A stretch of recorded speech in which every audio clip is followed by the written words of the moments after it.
G'day guys, this is Nick at Stridewise.com with David from Shellvedge, which is a brilliantly named channel about Shellvedge denim and shell Cordovan. Thanks for coming on the channel. Yeah, I appreciate it. Thanks for having me. David has done way more stuff on Cordovan than I have. I've got a couple videos of Cordovan. I went to Hawaiian Tannery where this exact kind of Cordovan is made in Chicago.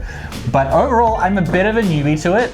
And so I wanted David to help me out with misconceptions and myths about Cordovan. So number one, it's a vegetable tanned leather. I understand that that is not as good in the rain, in wet weather. Is Cordovan bad in wet weather? My personal opinion on it is that it's no worse than any other, 100% veg tan leather. But if you happen to be in a rain shower, there's nothing that's going to permanently damage the shell Cordovan. It's going to bounce back just as quickly, if not quicker. Than, it doesn't like stain a bit more? Like you'll get when the rain dries, you get little dots all over it, right? You could get rain spots on it. If you're kind of talking about like the rain welts, if they don't dry out on their own, typically what that's from is like something on the surface of the shell Cordovan, like a old conditioner, or maybe like something in the conditioner that was used just reacted to the rain. So often the way to cure those is to just give it a gentle cleaning and a vigorous brushing, and they're as good as new.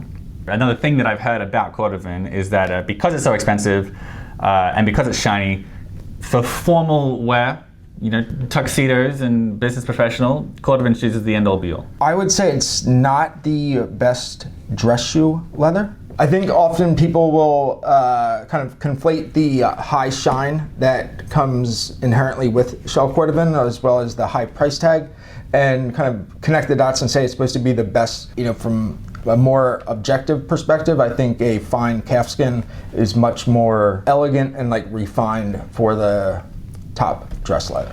All right, another thing that I've heard about Cordovan, you never have to shine it ever. It's self-shining. I don't have to do anything to it. It'll just be shiny forever. I would say it's self-polishing, not self-shining. Take out the old trusty color 4 shell Cordovan wallet. This has just gained a very high, very smooth shine to it.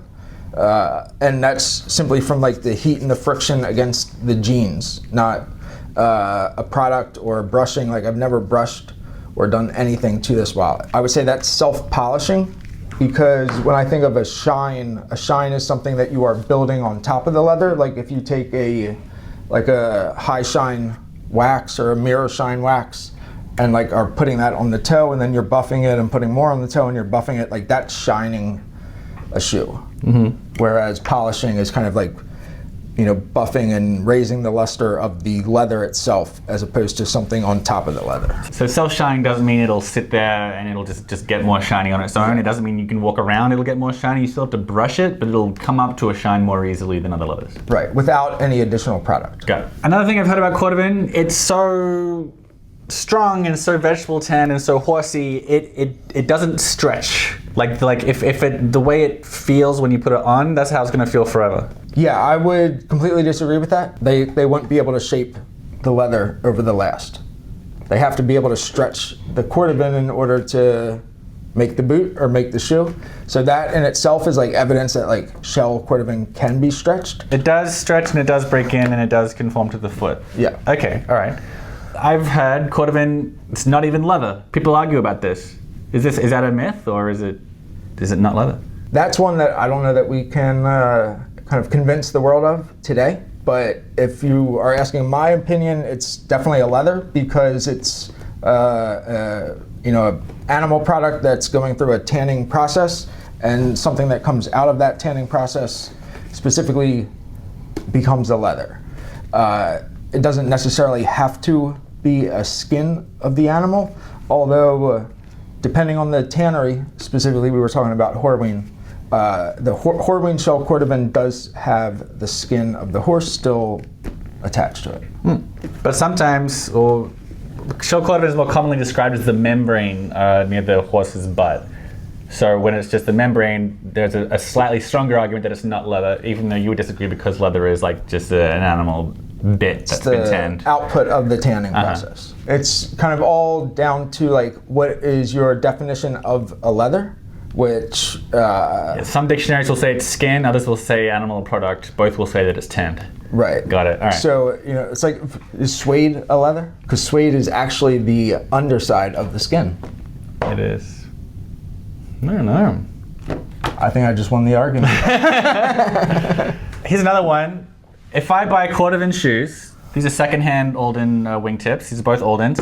I got them off eBay because I'm a thrifty man with all my $1 footwear. I've got to get like a deer's bone, a disembodied deer bone. If you get Cordovan, you need a bone for it. I don't even know what this does. If you're asking the enthusiast community, they're going to say yes. If you're really looking for what is the bare minimum that I need to just keep this shoe looking its best for the longest, I would say it's not a clear-cut case that you absolutely have to have it.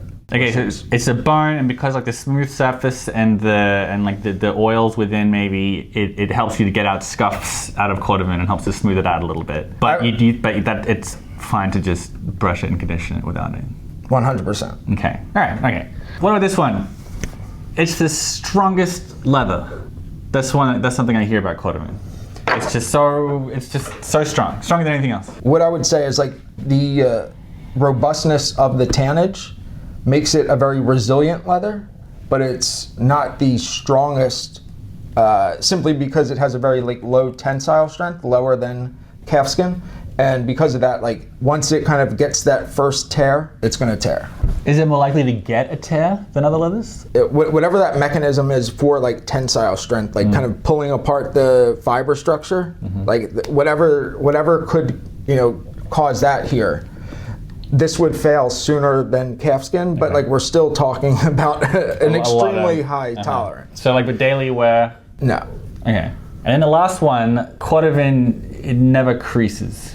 It's a crease-proof leather. That's like, I feel like the biggest thing. Besides the shininess, it does not crease. I think that's a fair opinion to have about shell Cordovan. As you wear them, you know, it's going to create rolls.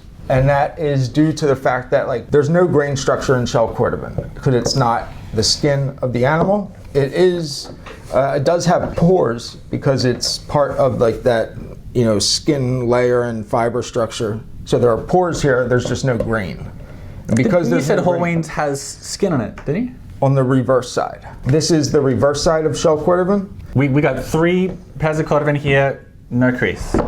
It is possible though that some shoes made of shell Cordovan, like you will see creasing, and that's more so the top layer that was tanned into or onto the shell by that tannery.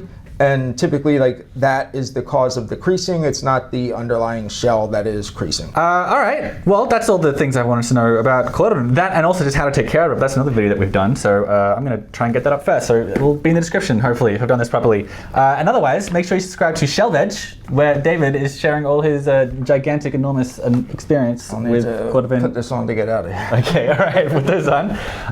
Subscribe to his channel. And if you just went up here, subscribe here as well for more stuff on casual stuff that lasts a long time. And we'll see you for the next one.